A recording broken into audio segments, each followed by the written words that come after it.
Devido aos bons resultados das minhas obras, os custos estarem dentro dos previstos, os prazos sendo cumpridos, os clientes satisfeitos, meu nome ficou cotado para assumir a gerência técnica da empresa, da filial da empresa em Brasília, né? Porque o gerente técnico que estava lá, não sei por que motivo, estava se indispondo com o dono da empresa e estava indo para Salvador, né?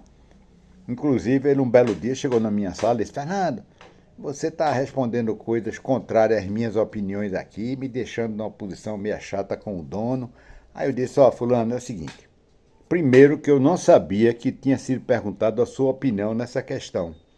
Foi me perguntado numa conversa uma opinião sobre uma coisa e eu dei minha opinião. Se eu soubesse que você tinha sido consultado e dado sua opinião, eu ia dizer: ó, fulano, eu não vou me meter não. Aceita a posição que fulano deu, porque ele é o gerente, né? Mas eu não sabia que você tinha sido consultado, né? E além do mais é o seguinte, meu amigo, eu não quero a sua posição aqui em Brasília, não. Eu não quero o seu cargo. Fique tranquilo, eu vou para o Recife. Eu já disse ao dono da empresa que eu não pretendo mais continuar em Brasília. Brasília é excelente do ponto de vista profissional, pelo menos era na época que eu trabalhei lá. Não sei agora.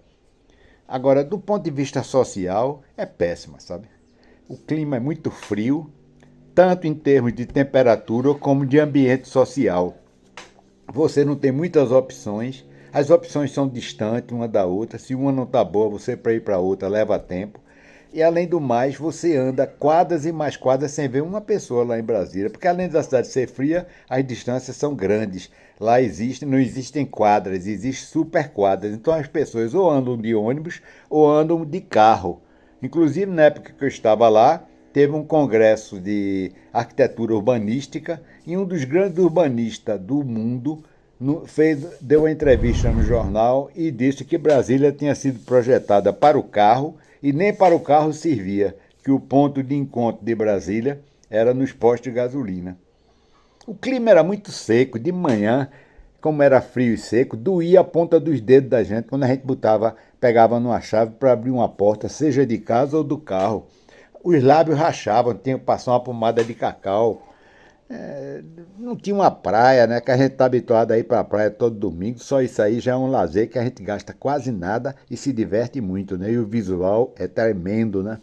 Para você ter um visual desses que tem numa praia, tinha que ser sócio de um clube. E os clubes eram caros. E se você fizesse um lanche num clube desse lá de Brasília, gastava muito dinheiro. A gente vivia de salário, né?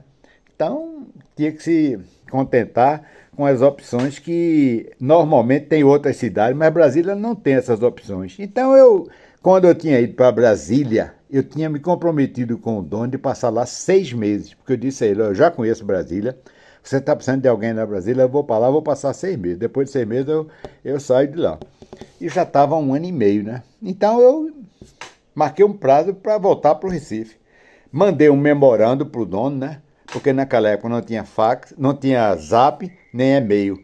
Tinha fax, tinha o telex e tinha uma mala, um malote, que 2 vezes por semana ia de Salvador para o Recife. Então eu mandei um memorando pelo malote informando que a partir do dia tal, do mês tal, eu iria para o Recife. O dono ainda esteve lá antes dessa data de minha partida e fez o maior auê para ficar lá em Brasília, ofereceu uma série de vantagens para mim e no final fez assim: comandante, Brasília é para nós um desafio e nós vamos vencê-lo. Eu ainda me lembro da frase dele, sabe? E eu pensei assim: nós não, meu amigo, vocês é que vão vencê-lo. Ele aí para me ameaçar fez: Fernando, você está tendo a oportunidade aqui que talvez você nunca mais tenha na sua vida.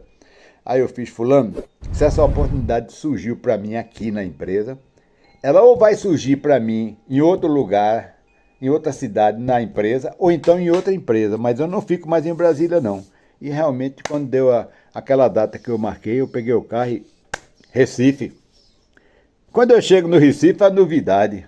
O gerente comercial de lá, eu cheguei na segunda-feira, que eu saí no sábado de Brasília, na segunda-feira eu cheguei no Recife.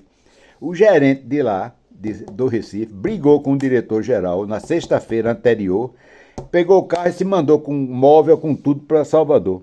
Deixou o cargo de gerente técnico em aberto lá no Recife. É como se Deus tivesse me dito assim: Fernando, vem para cá, Tá aqui o carro que você queria aqui no Recife. Na segunda-feira, quando eu sento na cadeira de gerente técnico lá do Recife, eu ligo pro dono. Ele atende, aí eu fiz, fulano, tá lembrado daquele carro que você disse que talvez nunca mais aparecesse para mim na minha vida, essa oportunidade? Tô. Pois ela apareceu aqui no Recife, rapaz. Fulano saiu daqui sexta-feira e foi para Salvador. Aí ele ficou calado. Eu digo, tá vendo? Você pensou que não ia aparecer para mim, ela apareceu. A equipe técnica do Recife, de um modo geral, era boa. Fora uma ou outra assim que destoava por causa de bebida. Em geral, a equipe era muito boa. E mesmo esse profissional que destoava por causa de bebida, era um excelente eletricista, né?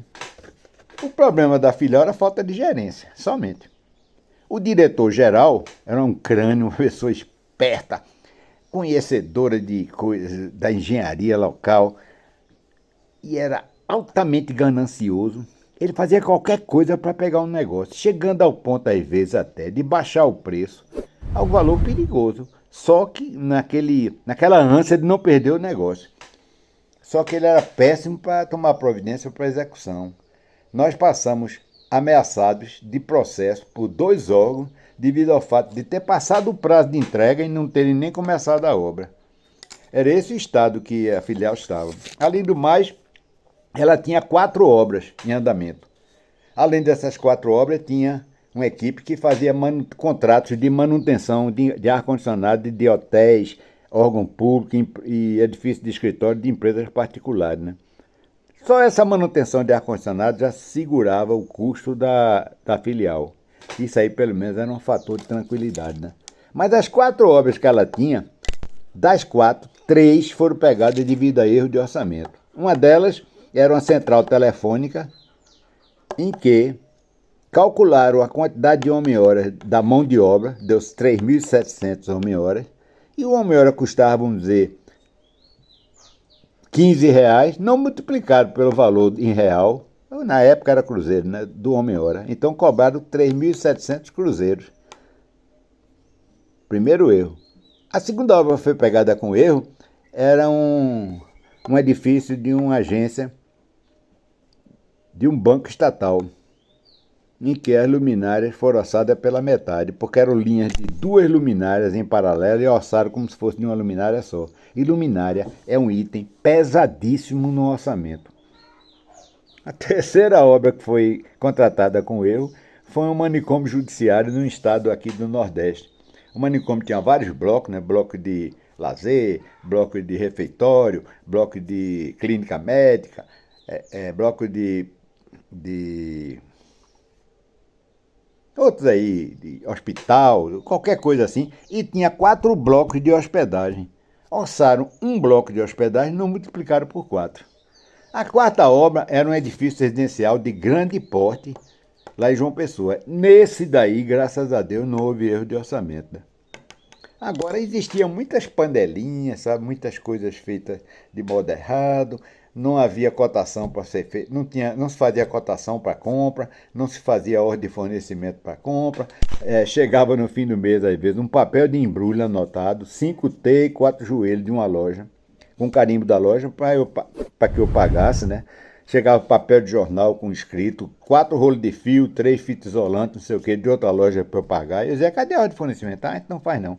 Vocês não fazem ordem de fornecimento? Não. Bem, eu tinha que botar a casa em ordem, né? A empresa tinha normas.